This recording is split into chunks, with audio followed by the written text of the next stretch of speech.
Hi everyone, તપોવન science એકેડમીની online lecture સિરીઝમાં બધાનું સ્વાગત છે. નમસ્કાર બધાને. હું શૈલેષ ઢોલા આપ સર્વનું ફિઝિક્સ યુનિટના નવા લેક્ચરમાં હું સ્વાગત કરું છું. ઘણાને પ્રશ્ન થતો હશે કે સર ચેપ્ટર નંબર 2 અધૂરું છે, પણ ચેપ્ટર નંબર 2માં જે ટોપિક છે કેપેસિટર એ તમને પછી ભણાવી દેવામાં આવશે. આજે આપણે નવું ચેપ્ટર સ્ટાર્ટ કરીએ છીએ. એનું નામ છે ધોરણ 12નું ચેપ્ટર 12 કે એટમ્સ, પરમાણુઓ. ચેપ્ટર ઘણું નાનું છે, આમ તો નાનું ગણી શકો તમે, કારણ કે એમાં કોન્સેપ્ટ બહુ ઓછા આવશે. સૂત્ર ઘણા બધા છે આમાં. પહેલાં આપણે કોન્સેપ્ટ સમજીશું, ત્યારબાદ સૂત્ર સમજીશું. ટૂંકમાં તમારે સૂત્ર યાદ રાખવાના છે, અને આવું કોઈ ચેપ્ટર હોય કે જેમાં સૂત્ર યાદ રાખવાના હોય એ તમારે વધુ વખત રિવિઝન કરવું પડે, બરાબર. સૂત્રોનું ખાસ યાદ રાખવાનું, જે ચેપ્ટરમાં સૂત્રો આવતા હોય અથવા કે જે દાખલાઓ ફોર્મ્યુલા બેઝડ હોય, બરાબર, સૂત્ર પર આધારિત હોય, એમાં તમારા સૂત્રમાં જે પદ આવે છે એ ખાસ તમને નોલેજ હોવું જોઈએ કે કયું પદ શું બતાવે છે અને કઈ રીતે સૂત્રનો યુઝ કરવો. આ વસ્તુ ક્લિયર હોય તો તમને દાખલામાં કોઈ પરેશાની પડતી નથી, બરાબર. ચલો આપણે જો આજે સ્ટાર્ટ કરીએ ચેપ્ટર નંબર 12 એટમ્સ એટલે પરમાણુઓ. તો ચેપ્ટરના 2-3 ભાગ છે આમ તો, કે જેમાં આપણે પહેલાં રુથરફોર્ડનો પ્રયોગ છે, ત્યારબાદ હાઇડ્રોજન વર્ણપટની શ્રેણીઓ છે, અને ત્યારબાદ બોર મોડલ છે, બરાબર. આ બોર મોડલ છે એ ઘણું બધું ડિટેલમાં આપણે ભણવાનું છે, અને એના દરેક ક્વેશ્ચન પણ પૂછાય છે. સ્ટાર્ટ કરીએ આપણે. તો તમે બધા ચેપ્ટર બધું બોર્ડમાં થિયરી ભણ્યા જશો, બરાબર છે. છતાં પણ હું અહીંયા તમને જરૂરી છે એ થિયરી પાછી તો કદાચ તમને એવું લાગશે કે રિવિઝન થાય છે. તો સ્ટાર્ટ કરી. તો છે ને, આપણે અત્યારે જે ભણીએ છીએ પરમાણુ, આપણે નાનપણથી ભણતા આવીએ છીએ કે કોઈ પદાર્થ છે કે જે તત્વ છે એ અમુક પ્રકારના કણોનું બનેલું હોય, બરાબર. જેમ કે આપણે અણુ અથવા પરમાણુ કહીએ. પણ શરૂઆતમાં એવું હતું કે બધું જે છે એ પરમાણુનું બનેલું છે, પરમાણુની અંદર કંઈ છે નહીં. ટૂંકમાં અમુક સમય પહેલાં, તો બહુ ઘણા સમય પહેલાં જે પરમાણુઓ છે એને તે મૂળભૂત કણ માનવામાં આવતા હતા. અત્યારે આપણને ખબર છે કે પરમાણુની અંદર છે ન્યુક્લિયસ છે, ન્યુક્લિયસમાં પ્રોટોન ને ન્યુટ્રોન છે, અને એની આજુબાજુ ચોક્કસ કક્ષામાં ઇલેક્ટ્રોન છે એ ભ્રમણ કરે છે. પણ અત્યારે આપણે આજે સાંભળીએ છીએ કે ભણીએ છીએ કે અનુભવીએ છીએ એ ડાયરેક્ટ આપણને મળ્યું નથી, એ ડાયરેક્ટ આપણને થાળીમાં પીરસી દેવામાં આવ્યું નથી. એના માટે ઘણા બધા એક્સપેરિમેન્ટ કર્યા છે, ઘણા બધા વૈજ્ઞાનિકોએ પોતાના જે મોડલ છે એટલે કે પોતાના જે વાદ છે એ રજૂ કરેલા છે, બરાબર છે. તો ઘણા સમય પહેલાં આમ તો ગ્રીક લોકો એવું માનતા હતા કે મૂળભૂત કણ છે પરમાણુ છે. પછી ડાલ્ટનનો મોડલ આવ્યું, બરાબર છે. ડાલ્ટનનું મોડલ આવ્યું, ત્યારબાદ ધીમે ધીમે ઇલેક્ટ્રોનની શોધ થઈ. જીન પેરિન નામના વૈજ્ઞાનિકે છે ઇલેક્ટ્રોનની શોધ કરી હતી. પછી મિલિકા છે, એણે મિલિકાને ઇલેક્ટ્રોનનો જે વિદ્યુતભાર છે એની શોધ કરી હતી, બરાબર છે. જે થોમ્સન જે છે એણે ઇલેક્ટ્રોનનો વિદ્યુતભાર E/, ઇલેક્ટ્રોનનું દળ M, આપણે જેને વિશિષ્ટ વિદ્યુતભાર કહીએ છીએ, બરાબર, એની શોધ કરી હતી. ટૂંકમાં ધીમે ધીમે શોધ થઈ છે. એવું ડાયરેક્ટલી ખબર પડી ગઈ કે ભાઈ ચલો આ ન્યુક્લિયસમાં આ વસ્તુ હોય, એની આજુબાજુ ઇલેક્ટ્રોન ઘૂમતા હોય, બરાબર, ચોક્કસ કક્ષામાં. એ ડાયરેક્ટલી ખબર પડી નથી. એના માટે ઘણા બધા એક્સપેરિમેન્ટ થયા છે, ઘણા બધા વૈજ્ઞાનિકોએ પોતાનો ફાળો આપેલો છે, બરાબર. ધીમે ધીમે જે મૂળભૂત કણો છે, પ્રોટોન, ન્યુટ્રોન, બધા વિશે ધીમે ધીમે આપણને ખ્યાલ મળ્યો. એમાં એક વૈજ્ઞાનિક હતો રુથરફોર્ડ અથવા રથરફોર્ડ, તમે જે પણ વાંચો એ, બરાબર છે. એણે એક આલ્ફા કણનો પ્રક્રિયણનો પ્રયોગ કર્યો હતો. આ શબ્દથી ઘણાને થાય કે સર આ વોટ ઇઝ ઇટ, પ્રક્રિયણ શું છે? સ્કેટરિંગ. સ્કેટરિંગ એટલે સિમ્પલ ભાષામાં તમને સમજાવો ત્યારે, સિમ્પલ ભાષામાં એકદમ આ ચેપ્ટર સમજવા માટે પ્રક્રિયણ સમજવું હોય તો માનો કે કોઈ કણ છે એ જે દિશામાં જાય છે એનો ગતિમાર્ગ કોઈના સાથે અથડામણથી તો કંઈક થવાથી બદલાઈ જાય, એને સિમ્પલ ભાષામાં પ્રક્રિયણ કહો. ત્યારે ફરીથી કહું છું, માનો કે કોઈ કણ છે ધારો કે આ ડાયરેક્શનમાં જાય છે, ધીમે ધીમે આગળ વધે છે, બરાબર, ધીમે ધીમે આગળ વધે છે.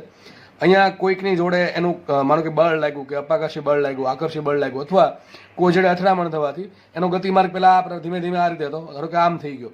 ટૂંકમાં એનો જે ગતિમાર્ગ છે બદલાઈ ગયો, આમથી આમ થઈ ગયો. ટૂંકમાં એનો જે મૂળભૂત માર્ગ હતો, બરાબર, એનો જે મૂળ માર્ગ હતો એમાં કંઈક ચેન્જીસ આવ્યો. તો આને સિમ્પલ ભાષામાં અત્યારે તમે પ્રક્રિયણ કહી શકો છો, સ્કેટરિંગ કહી શકો છો, બરાબર છે, સિમ્પલ સમજવા માટે અત્યારે. તો રુથરફોર્ડનો પ્રયોગ બધાએ મોસ્ટલી લોકોને આવડતો જ હશે તમને બધાને, બરાબર. શું હતું એક્ઝેક્ટલી કે એક તો મારે ભાઈ રુથરફોર્ડે આલ્ફા કણનો ઉપયોગ કર્યો હતો, એટલે આપણે આલ્ફા કણ જ લેવા પડશે. ભાઈ આપણે જ્યારે કોઈ પણ વ્યક્તિનો, કોઈ પણ સાયન્ટિસ્ટનો જ્યારે એક્સપેરિમેન્ટ ડિસ્કસ કરતા હોઈએ ત્યારે સેટઅપ છે એણે જે લીધું એ જ આપણે ચર્ચા કરવી પડે. તો એણે શું કર્યું હતું, એક આલ્ફા કણનો ઉદ્ગમ તો લેવું પડશે ને, કારણ કે આપણે આલ્ફા કણ ઉત્પન્ન કરવા, આપણે આલ્ફા કણનો યુઝ કરવાનો છે. તો આલ્ફા કણ યુઝ કરવા માટે એણે કંઈક ઉદ્ગમ લીધું હશે, બરાબર. ધારો કે મેં ધર્યું છે, ધારો કે આ જે છે એ આલ્ફા કણનો ઉદ્ગમ છે. હવે આલ્ફા કણના ઉદ્ગમમાંથી અસંખ્ય આલ્ફા કણો ઉત્પન્ન થાય, પણ મારે એને એક ડેફિનેટ ડાયરેક્શનમાં જ આગળ વધવા દેવા છે, બરાબર. મારે એને એક જ દિશામાં આગળ વધવા દેવા છે. અહીંથી તો ગમે દિશામાં આગળ વધતા હોય, બરાબર. પણ એના માટે એને શું કર્યું કે ભાઈ એને છે ને લેડનો યુઝ કર્યો. લેડ એટલે કે સીસું, બરાબર. સીસાના બે બોક્સ લીધા, બરાબર છે, કે જેમાંથી આલ્ફા કણની કિરણાવલી પસાર થાય. હવે સીસાનો કંઈક ગુણધર્મ હશે, બરાબર, કે જેના કારણે શું થશે કે આલ્ફા કણ છે એ તમને એક ડેફિનેટ ડાયરેક્શનમાં જ મળશે. એનો જે ફ્લો છે, આલ્ફા કણની જે ડાયરેક્શન છે એ સીસાના બ્લોકમાંથી પસાર થયા બાદ તમને એક જ દિશામાં મળશે. તો આ લેડ બોક્સનો ઉપયોગ આ છે કે આલ્ફા કણનો જે ગતિમાર્ગ છે એ ડેફિનેટ ડાયરેક્શનમાં, એક નિશ્ચિત ડાયરેક્શનમાં આગળ વધવા દે છે, બરાબર. બીજા કોઈ દિશામાં આગળ વધવા દેતા નથી. ટૂંકમાં આપણને એક જ દિશામાં આલ્ફા કણનો ફ્લો મળે. તો અહીંથી આલ્ફા કણ ઉત્પન્ન થયા, આગળ જઈને પસાર થયા લેડના અથવા લેડના શું કહેવાય બ્લોકમાંથી, બરાબર. આગળ શું થયું, આગળ એને છે ને પરમાણુનો અભ્યાસ કરવા માટે અથવા પરમાણુની અંદર શું છે એક્ઝેક્ટલી એનો અભ્યાસ કરવા માટે એણે એકદમ પાતળું સોનાનું ખૂબ જ પાતળું વરખ લીધું હતું. લગભગ છે એની જે સોનાનું જે વરખ છે એની જાડાઈ જે છે એ ખૂબ જ પાતળી, એટલે કેટલી હતી 0.20 માઇક્રોમીટર, બરાબર. બહુ ઓછી હતી, 0.20 માઇક્રોમીટરના લગભગ ક્રમની હતી, બરાબર. હવે તમે એવું માની શકો કે જે સોનાનું વરખ છે ને એને એટલું બધું પાતળું લીધું હતું કે જેથી શું થાય ખબર છે, માનો કે સોનાનું વરખ છે તો માનો કે આ લાઇનમાં છે ને એક પરમાણુ જ આવે, અહીંયા એક પરમાણુ, અહીંયા એક પરમાણુ, અહીંયા એક પરમાણુ, અહીંયા એક પરમાણુ, અને પાછળ કોઈ બીજું પરમાણુ હોય. જો તમે જાડું લેયર લેશો, જેમ કે માનો કે પેન છે, પેન, બરાબર છે, તો પેનની જાડાઈ ઘણી બધી છે. તમે એમ ના કહી શકો આમાં એક જ પરમાણુ લેયર, એમાં ઘણા બધા લેયર હશે. તો આ જે સોનાનું વરખ છે એ એકદમ પાતળું લીધું. કદાચ તમને મનમાં ક્વેશ્ચન થાય સર પાતળું લેવાનું રીઝન શું, એ તમને હમણાં થોડાક સમય પછી સમજાઈ જશે, બરાબર. તો એણે એટલી બધી જાડાઈ પાતળી લીધી સોનાના વરખની કે એવું માની શકીએ આપણે કે સોનાનું વરખ, માનો કે આ સોનાનું વરખ છે, આટલું આ એની જાડાઈ છે, બહુ પાતળી છે. પાતળી એટલી બધી પાતળી છે કે આમાં માનો કે એક જ અણુ આવે છે, એટલે માનો ને કે સોનાના વરખની જાડાઈ છે એ લગભગ કેટલી છે, એ લગભગ સોનાના સોનાનો જે અણુ છે એના વ્યાસ જેટલી છે. કેટલી છે? સોનાના અણુના વ્યાસ જેટલી લગભગ એને જાડાઈ લીધેલી, બરાબર. ઓકે, ચલો. તો માનો કે તમારે એમ જ માનવાનું છે કે અહીંથી જે આલ્ફા કણ આવશે, અહીંયા આખું સોનાનું વરખ આખું આમ ઊભું છે સામે, આલ્ફા કણની સામે આખું સોનાનું વરખ ઊભું છે અને આમાં એક પરમાણુ જ છે, બરાબર. અહીંયા એક પરમાણુ, અહીંયા એક પરમાણુ, અહીંયા એક પરમાણુ, આ નીચે છે પણ આમ સાઈડમાં પાછળ કોઈ નથી, બરાબર. માનો કે જાડું લેયર હોય તો એક પરમાણુ એની પાછળ બીજો, પછી ત્રીજો, ચોથો, પાંચમો, છઠ્ઠો, એમ અસંખ્ય પરમાણુ ગોઠવાયેલા હોય. પણ સોનાનું વરખની જાડાઈ એટલી બધી પાતળી છે કે એવું આપણે એક્સપેક્ટ કરી શકીએ, બરાબર, ધારી શકીએ કે જેથી સોનાના વરખમાં બરાબર એક જ પરમાણુનું લેયર છે, બીજું લેયર પાછળ છે નહીં. તો માનો કે આલ્ફા કણ આવે છે. હવે આલ્ફા કણ છે એણે હવે રુથરફોર્ડે ઓબ્ઝર્વેશન કર્યું, એણે પાછળ એક છે ને સ્ક્રીન લીધી, ઝિંક સલ્ફાઇડની સ્ક્રીન લીધી. હવે ઝિંક સલ્ફાઇડની સ્ક્રીનમાં થાય શું, આલ્ફા કણ અહીંથી પસાર થશે, બરાબર, સોનાના વરખમાંથી પસાર થશે. અને સોનાના વરખમાંથી પસાર જો થઈ ગયો, માનો કે આલ્ફા કણ સોનાના વરખમાંથી પસાર થઈ ગયો, તો પસાર થઈને એવું નહીં કે આ ડાયરેક્શનમાં છે, કોઈ પણ ડાયરેક્શનમાં પ્રકીર્ણન પામશે. જો સ્કેટરિંગ મેં કીધું હતું, એનો મૂળ માર્ગ આ છે, એનો મૂળ માર્ગ બદલાઈ ગયો. મૂળ માર્ગ બદલાવવાથી જે ઘટના બની એને સિમ્પલ ભાષામાં પ્રકીર્ણન કહેવાય, સ્કેટરિંગ કહેવાય. તો માનો કે આલ્ફા કણ છે, એક આલ્ફા કણ આમ ગયો, બરાબર. તો આ ઝિંક સલ્ફાઇડ સ્ક્રીન પર ખબર કેમ પડે આલ્ફા કણ આવ્યો, એક ક્ષણભર પૂરતું, ટૂંકમાં ખૂબ જ ઓછા સમય માટે અહીંયા એક નાનકડું ટપકું ઉત્પન્ન કરે છે, પ્રકાશિત ટપકું, બરાબર. એક લાઇટનું ડોટ ઉત્પન્ન કરે છે, જેથી ખબર પડે કે ભાઈ આલ્ફા કણ અથડાય છે.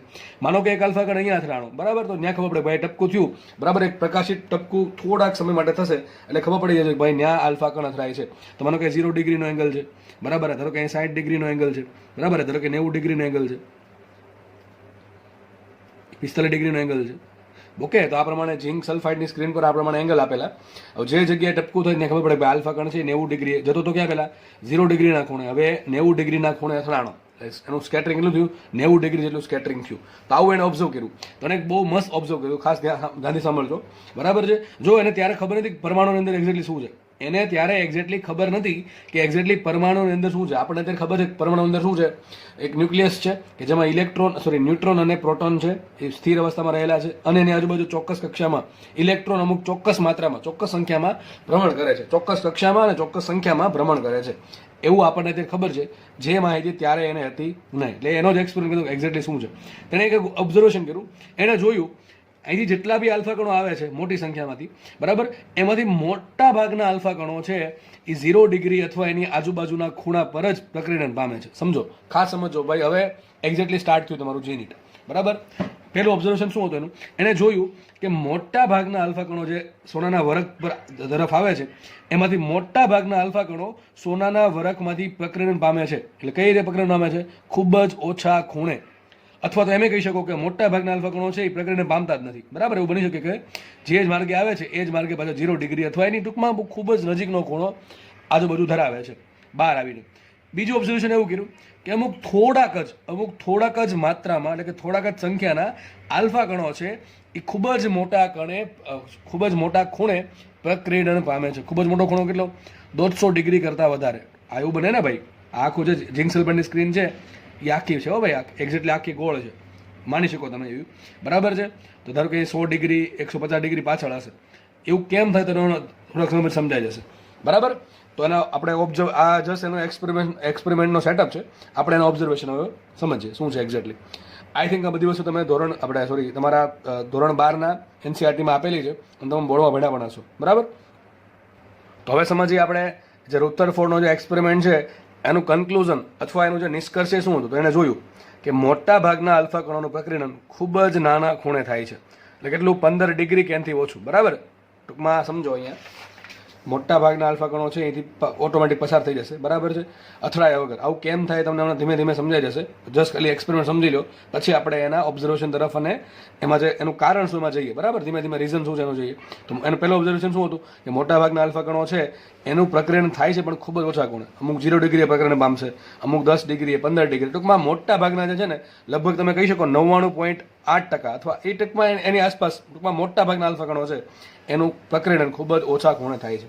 બીજું એને ઓબ્ઝર્વેશન આવું કંઈક કર્યું કે મોટા ભાગના આલ્ફા કણોનું પ્રકીર્ણન પામ્યા સિવાય જ પડદા પર ટપકું ઉપજાવે છે, બરાબર. એટલે શું તમે કીધું પ્રકાશિત ટપકું ઉપજાવશે, કે મોટા ભાગના આલ્ફા કણો છે એ પ્રકીર્ણન પામ્યા જ નથી. ટૂંકમાં જે માર્ગે આવ્યા હતા એ જ માર્ગે પાછા ટૂંકમાં જો ટપકો તો ગમે ને ઉપજશે. કારણ શું? મને કે આલ્ફા કણ અહીંથી આવતો ને અહીંયા આવી ગયો, બરાબર. જેવો અહીંયા થશે એટલે ત્યાં એક પ્રકાશિત ટપકું મળશે, એટલે આપણને ખબર એક બિંદુ મળશે થોડાક સમય માટે.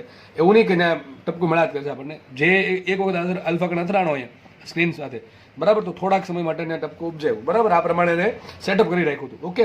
તો આ મોટા ભાગના આલ્ફા કણો છે એ પ્રકીર્ણન પામ્યા સિવાય જ પડદા પર ટૂંકમાં એમ કહી શકો કે એનું જે પ્રકીર્ણન છે એ લગભગ 0 ડિગ્રીએ થાય છે અથવા એની આસપાસના ખૂણે થાય છે. પછી આગળ લખ્યું છે ખૂબ જ ઓછા, ટૂંકમાં ખૂબ જ ઓછા, એટલે કેટલા? લગભગ 0.1%. જો કેટલા ઓછા કહેવાય, 100%માંથી 0.1% આલ્ફા કણો જ મોટા ખૂણે, એટલે કેટલો ખૂણો? 150 ડિગ્રી કરતાં વધારે પ્રકીર્ણન પામે છે, બરાબર. ત્રીજું ઓબ્ઝર્વેશન આવું હતું કે ખૂબ જ ઓછા આલ્ફા કણ જે છે એ 150 ડિગ્રી અથવા એનાથી વધારે ખૂણે પ્રકીર્ણન પામે છે. લગભગ 0.1%. લગભગ હોય, એક્ઝેક્ટ ના હોય, બરાબર. આ બધું એક્સપેરિમેન્ટ છે એ લગભગ છે, કારણ કે આપણે એક્ઝેક્ટલી માપી ના શકીએ કેટલા આલ્ફા કણ અથડાણા કેટલા ખૂણે, બરાબર. આ તો લગભગ જ આવશે. એટલે લગભગ 0.1% જેટલા આલ્ફા કણ જે છે, ટૂંકમાં એના સમયમાં એવું હતું કે લગભગ 0.1% આલ્ફા કણ જે છે એ 150 ડિગ્રીના ખૂણે અથવા એનાથી વધારે ખૂણે પ્રકીર્ણન પામે છે. તો મોટા ભાગનું પ્રકીર્ણન બહુ ઓછા ખૂણે થાય છે અને ખૂબ જ ઓછા આલ્ફા કણનું પ્રકીર્ણન ખૂબ જ મોટા ખૂણે થાય છે. હવે મેન વાત, બેકવર્ડ ડાયરેક્શન. બેકવર્ડ ડાયરેક્શન શું થાય? જે દિશામાં આવે છે એની વિરુદ્ધ દિશા, બરાબર. માનો કે આલ્ફા કણ આ દિશામાં આવે છે, ધીમે ધીમે આગળ વધે છે, બરાબર. અને હવે પાછો રિટર્ન થયો તો જો ગતિમાર્ગ કેટલો? 0 ડિગ્રી 180 ડિગ્રી. અરે ભાઈ, આ માર્ગે જ આગળ વધતો હોય તો પ્રકીર્ણન 0 ડિગ્રીનું કહેવાય. પણ અહીંયા તો શું થયું?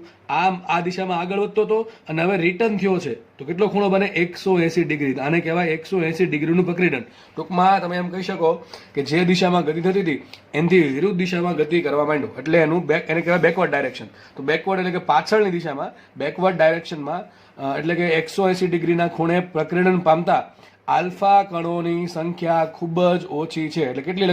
લગભગ એમ કહી શકો કે 10,000માં 1 અથવા મોસ્ટલી ઘણી જગ્યાએ આવું પણ લખ્યું 8,000માં 1, બરાબર. એ જસ્ટ લગભગ છે, બરાબર, એક્ઝેક્ટ નથી.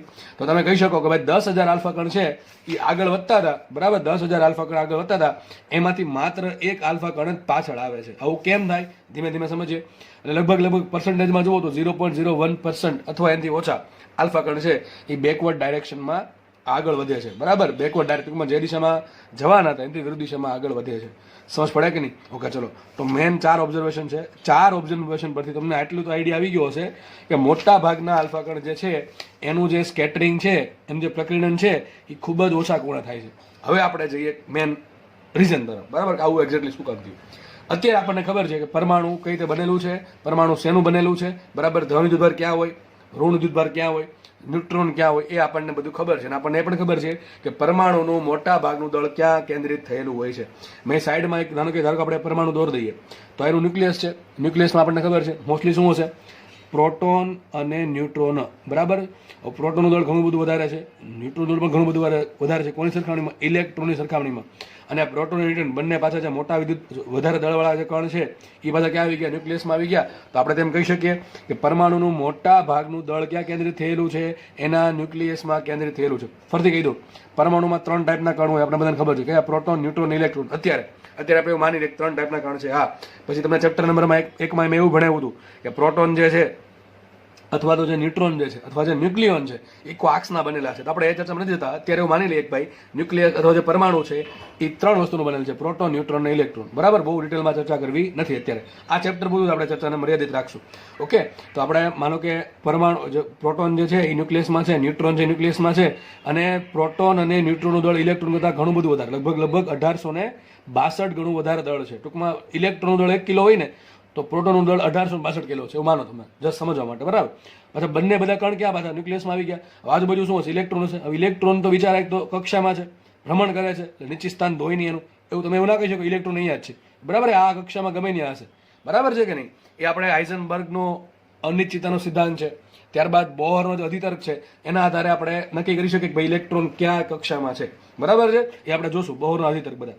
તો એક તો ઇલેક્ટ્રોન છે એ આ કક્ષામાં કોઈ ચોક્કસ કક્ષામાં હશે, ચોક્કસ સંખ્યામાં. જેમ કે આપણને ખબર છે પહેલી કક્ષામાં વધુમાં વધુ 2 ઇલેક્ટ્રોન, આપણે બધાને ખબર છે પહેલી કક્ષા n બરાબર 1 હોય એમાં વધુમાં વધુ 2 ઇલેક્ટ્રોન હોય, બીજી કક્ષામાં વધુમાં વધુ 8 ઇલેક્ટ્રોન હોય. એક તો ઇલેક્ટ્રોનની સંખ્યા મર્યાદિત છે અને પાછા ભ્રમણ કરે છે. સમજ પડે કે નહીં? તો આપણે એમ કહી શકીએ કે જે પરમાણુ છે એનું મોસ્ટલી દળ ક્યાં હશે? મોસ્ટલી દળ બધું ન્યુક્લિયસમાં જ કેન્દ્રિત થયેલું છે. હવે વિચારો, માનો કે ઉપરથી આલ્ફા કણ આવે છે, સમજો. બરાબર, આકૃતિ જે છે ને આપણે ઊભી કરી દે એને.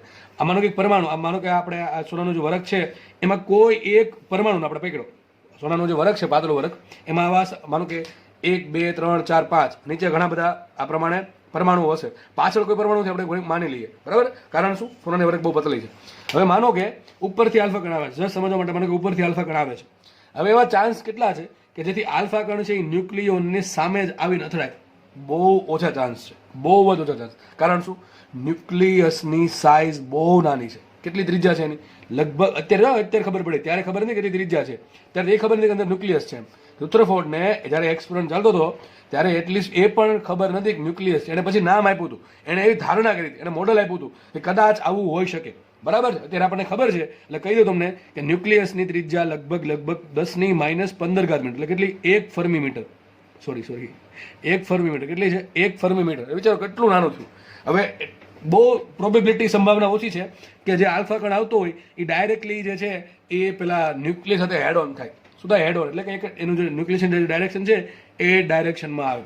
તો બની શકે કે ભાઈ ખૂબ જ ઓછી માત્રામાં આલ્ફા કણ છે એ ન્યુક્લિયસની સાથે હેડ ઓન થાય. મોટા ભાગના આલ્ફા કણ આ ન્યુક્લિયસની આજુબાજુનો વિસ્તાર, બરાબર, કે જેમાં ઇલેક્ટ્રોન ભ્રમણ કરે છે એમાંથી પસાર થઈ જશે.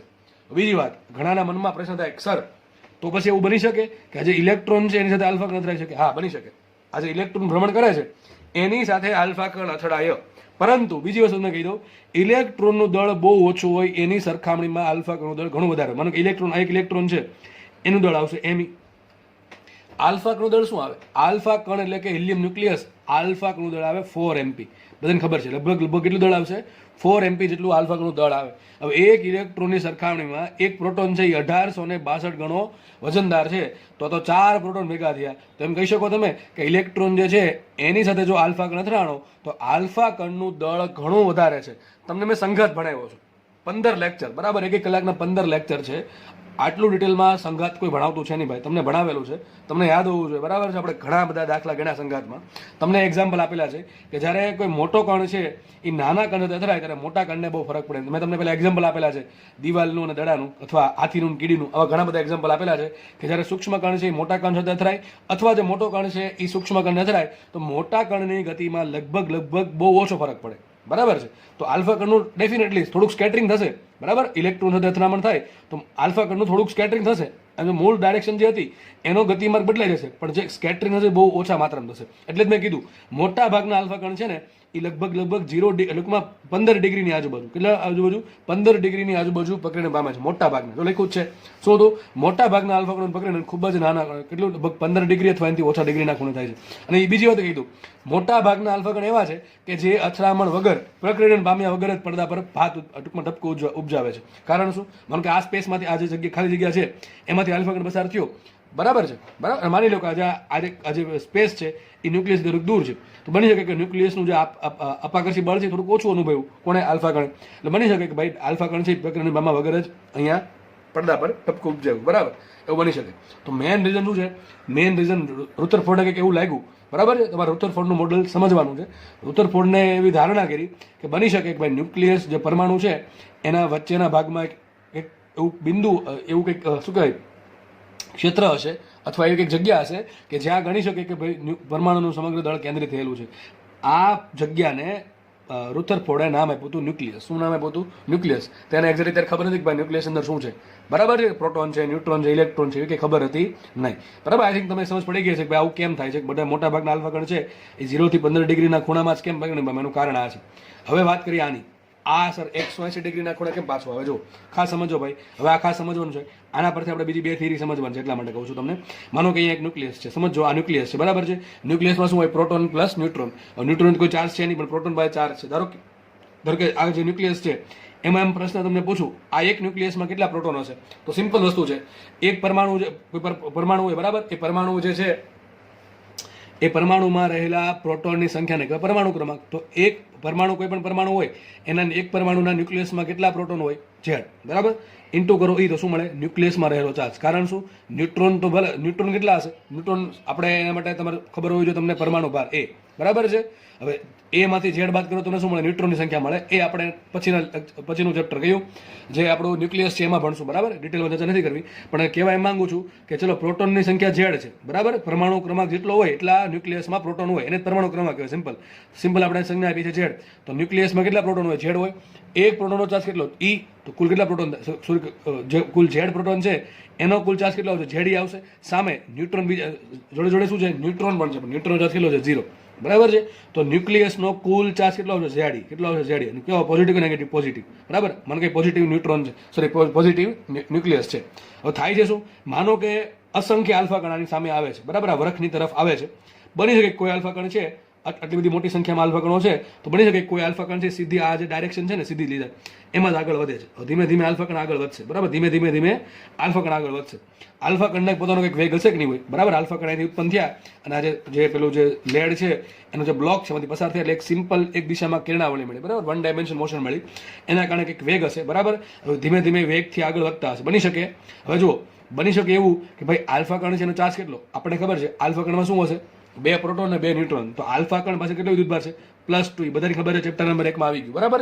તો આલ્ફા કણ પાસે પોતાનો +2 ચાર્જ છે. સામે શું છે? ન્યુક્લિયસ છે. ન્યુક્લિયસમાં પણ પોઝિટિવ ચાર્જ કેટલો? Z. તો આનો પોઝિટિવ ચાર્જ, આનો પોઝિટિવ ચાર્જ. બની શકે ધીમે ધીમે આગળ વધે. હવે ધીમે ધીમે આગળ વધીને નજીક જાય છે. નજીક જેમ જશે એમ થશે શું? બંને વચ્ચે અંતર ઘટતું જશે. બંને વચ્ચે અંતર ઘટતું જાય એમ બંને વચ્ચે અપાકર્ષી બળ વધતું જાય. કારણ શું? કુલમે શું કીધું હતું? આટલું બળ લાગે કેટલું? F બરાબર K Q1Q2/r², બરાબર. R શું છે? 2 વચ્ચે અંતર.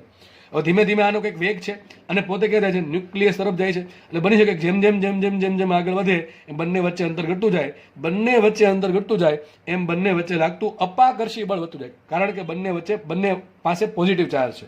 એટલે બંને વચ્ચે લાગતું અપાકર્ષી બળ વધતું જશે. તો હવે આનો જે વેગ છે એને અપાકર્ષી બળનો સામનો કરવો પડશે. કેમ કે અપાકર્ષી બળ લાગે છે વિરુદ્ધ દિશામાં. આ જેડી છે એને ધક્કો મારે છે, બળ એનો વેગ પોતે આ દિશામાં છે. તો સિમ્પલ સમજ આપણને એટલી ભગવાન આપેલી છે કે જેમ આલ્ફા કણ નજીક જશે એમ એનો વેગ ઘટતો જશે.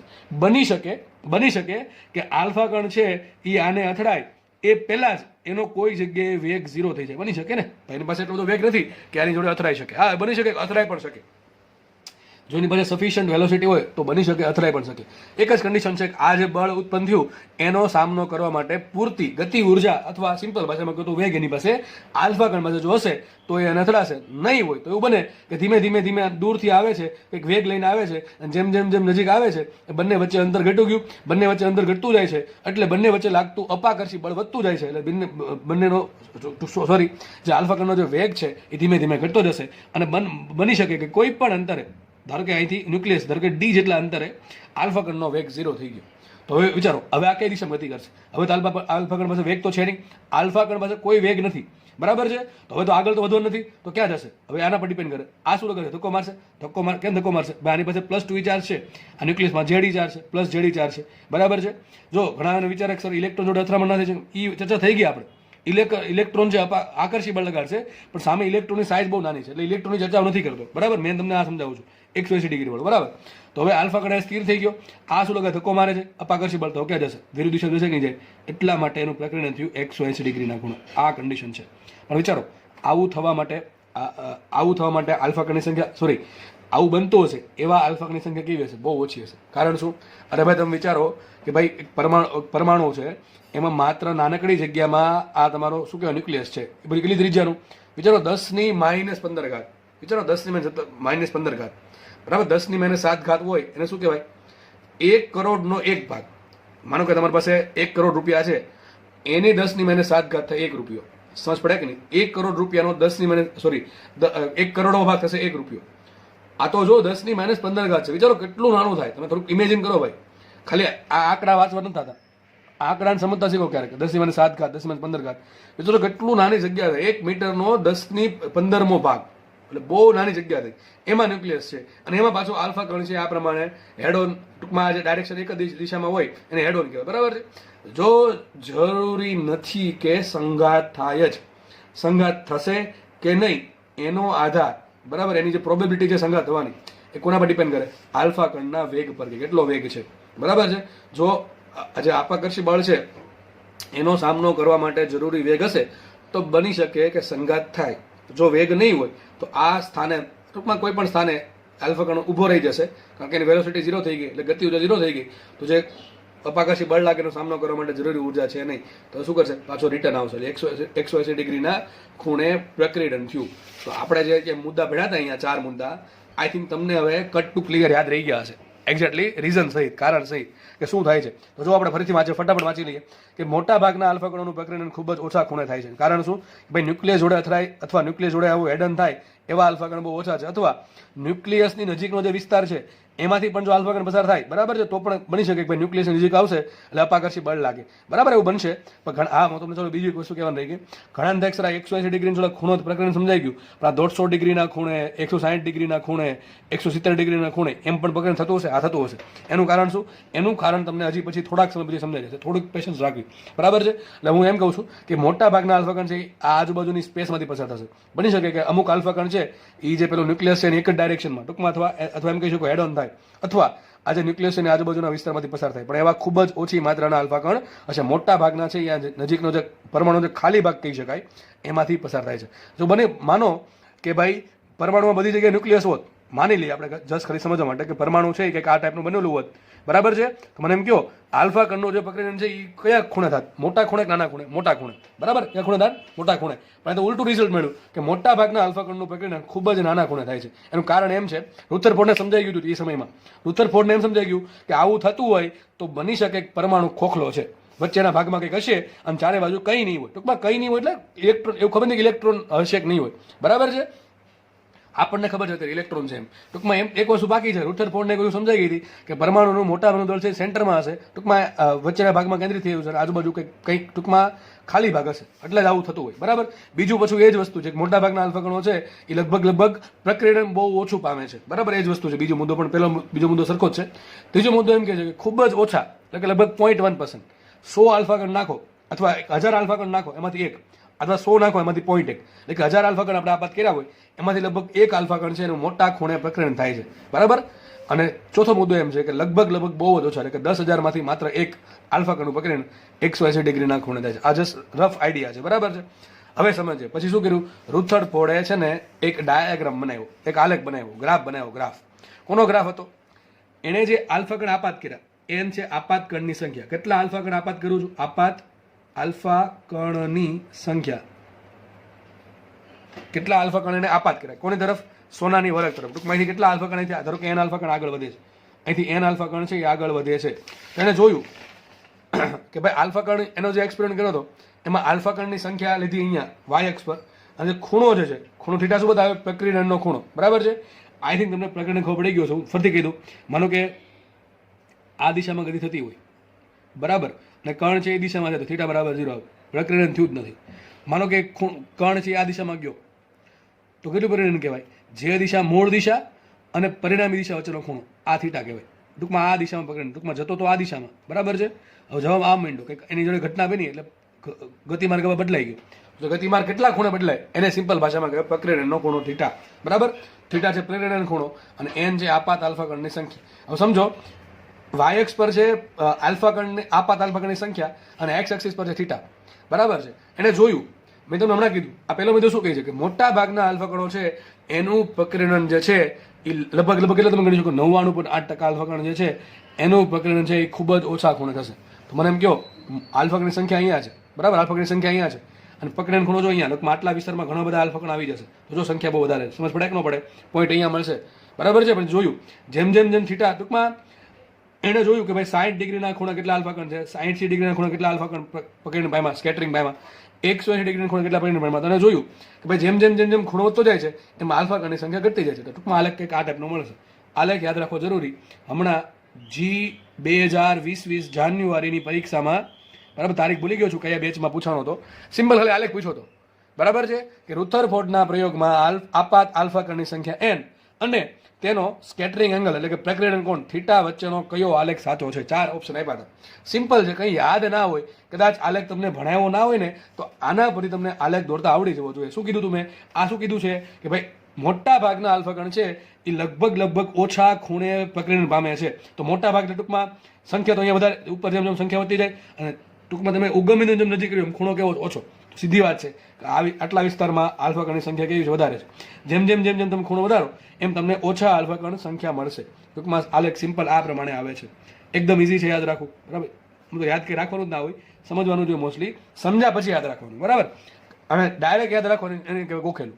બરાબર? જે આપણે કરતા નથી. ચલો, તો આઈ થિંક તમને રુથરફોર્ડનો એક્સપેરિમેન્ટ બહુ સારી રીતે સમજાઈ ગયો હશે. આપણે આગળ વધીએ આમાં થોડાક. હવે બોર્ડ કરતાં થોડાક આગળ વધીએ આપણે. બરાબર? જેનિટ લેવલે થોડાક જઈએ. બરાબર? આ બધી વસ્તુ તમે બોર્ડમાં ભણેલા હશો. આટલી વસ્તુ, બરાબર, મેં જે કીધી છે એ બધી વસ્તુ તમે બોર્ડમાં ભણ્યા જ હશો તમે. બરાબર? એનસીઆરટીમાં આવે છે બધું. હવે આપણે આગળ વધીએ. રુથરફોર્ડે એક્સપેરિમેન્ટ કર્યો હતો. બરાબર છે? પછી તો ગાયગર્ડ મસ્લને પણ પ્રયોગ કર્યો હતો. બરાબર? એના આધારે એક સૂત્ર આવ્યું. સૂત્ર યાદ રાખવાની જરૂર નથી, પણ જેટલું કહું એટલું યાદ રાખવાની જરૂર છે. સૂત્ર પહેલા સમજીએ. બરાબર છે? સૂત્ર શું છે કે ભાઈ કયા ખૂણે કેટલા આલ્ફા કોણ આપાત થાય છે એનું સૂત્ર છે. હું તમને પૂછું કે ભાઈ 60 ડિગ્રીના ખૂણે કેટલા આલ્ફા કણ હશે, તમને સૂત્ર બધી ખબર પડી જાય. તમારે બધી કિંમત મૂકી દેવાની આમાં, એટલે તમને મળી જાય કે 60 ડિગ્રીના ખૂણે કેટલા આલ્ફા કણ કેટલા આલ્ફા કણ પ્રકીર્ણન પામ્યા હશે. બરાબર? તો સૂત્ર કંઈક આવું છે કે ભાઈ તમારે માનો કે થીટા ખૂણે શોધવું છે, થીટા ખૂણે કેટલા આલ્ફા કણ છે એ સ્કેટરિંગ પામ્યા, તો એની સંખ્યા છે n. n શું છે? થીટા ખૂણે પ્રકીર્ણન પામેલા આલ્ફા કણની સંખ્યા. n0 શું છે? તમે કુલ કેટલા આલ્ફા કણ આપાત કર્યા. બરાબર? ધારો કે તમે 100 આલ્ફા કણ આપાત કર્યા છે, તો 60 ડિગ્રીના ખૂણે કેટલા 60 ડિગ્રીના ખૂણે કેટલા પ્રકીર્ણન પામ્યા એ સંખ્યા છે n. બરાબર? તો n શું છે? તમને કોઈ પણ ખૂણે, તમે જે પણ ખૂણો મૂકો 0 થી 180 વચ્ચે, બરાબર, 0 ડિગ્રી નહીં મૂકવાનું, કારણ કે બાકી 0 થઈ જશે બધું. બરાબર છે? ટૂંકમાં 0 ની થોડો મોટો ખૂણો મૂકવાનો. ટૂંકમાં કોઈ પણ ખૂણે તમારે પ્રકીર્ણન પામતા આલ્ફા કણની સંખ્યા જોતી હોય તો સૂત્રમાં કેવી મૂકવી પડે? n શું છે? થીટા ખૂણે પ્રકીર્ણન પામેલા આલ્ફા કણની સંખ્યા. n0 શું છે? n0 છે તમે કુલ કેટલા આલ્ફા કોણ આપાત કરેલા. સ્મોલ n શું છે? સ્મોલ n જે સંખ્યા ઘનતા, જો બધું લખ્યું છે. What is n0? n0 છે આપાત આલ્ફા કણની સંખ્યા. ટૂંકમાં કુલ કેટલા આલ્ફા કણ સોનાના વરખ તરફ આપાત કરેલા છે. સ્મોલ n શું છે? સોનામાં પરમાણુઓની સંખ્યા ઘનતા. તો સંખ્યા ઘનતા બધાને ખબર જ છે શું થાય?